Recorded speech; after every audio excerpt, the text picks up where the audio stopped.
Before I get to the main point of this little film, let me just say that I'm not coming at this from the point of view that I have all the answers. All I want to do is invite everyone, and I do mean everyone, to a dialogue. The dialogue. You know, the one about race and diversity and identity, the one we all know we need to have, but for some reason, for many reasons, we can't seem to get round to. I'm enough of a pragmatist to know that this dialogue is going to be tough. But I'm enough of an optimist to believe it will work. So here we go. Point number 2.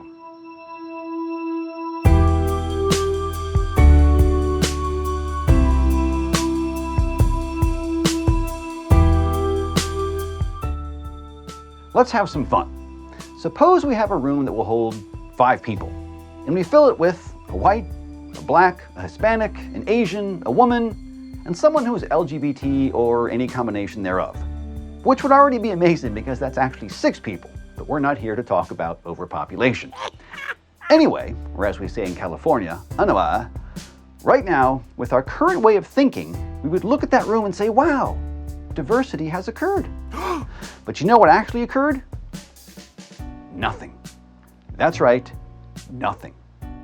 You see, with our current mindset about diversity, which I'm trying to fix, we just stand there, awkwardly, like strangers in an elevator, people who can't wait to get off that elevator or get out of that room and back to the other people they actually feel comfortable with, people who supposedly get it, people who are basically just like them. Do you ever really look at pictures that are supposed to showcase diversity? Don't they always look a little forced and artificial? The reality is you can't Photoshop diversity into existence.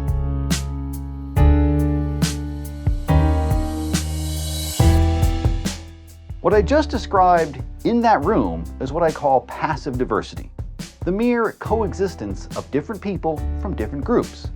Passive diversity gives us the illusion of diversity without any substance behind the illusion. So why do we like passive diversity? The main reason? Because it's easy.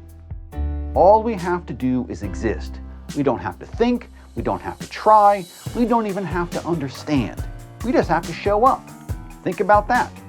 We want diversity to solve the most complex social problems of our time, but we also want it to be easy. Will that ever work? Well, at our current rate of progress, my estimate is that it will succeed in approximately never.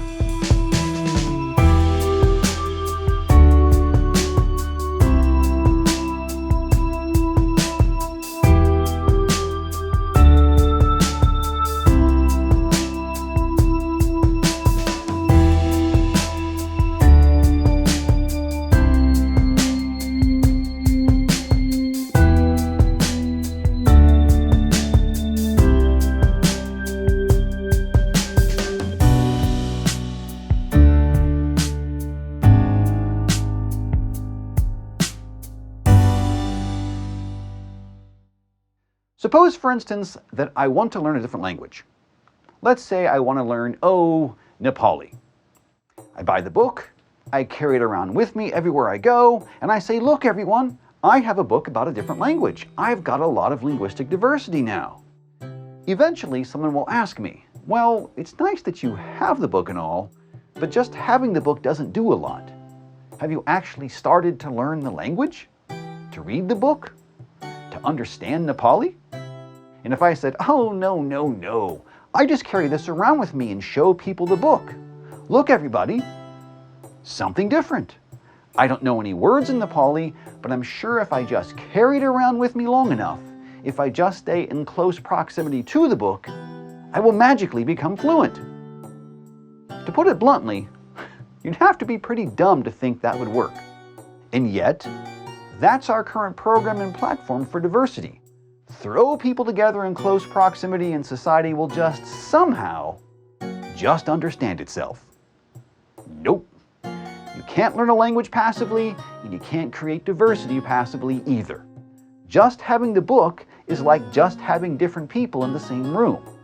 It doesn't do anything until you actively start trying to figure things out. Diversity, you see, is not about celebrating what is familiar to us. It's about negotiating what is unfamiliar to us. It's not admiring the language we already know. It's about learning the ones we don't know. Everything and everyone that is unfamiliar to us is like a foreign language that we need to learn. If you're thinking, wow, that sounds like a lot of work, well, you'd be right. And if you're thinking, well, I don't want to do all that work, or I don't have time for that, but I do want justice, well, that's a lot like saying, I don't want to spend any time studying this language, but I do want to become fluent. In either of those cases, it ain't gonna happen. No way, no how.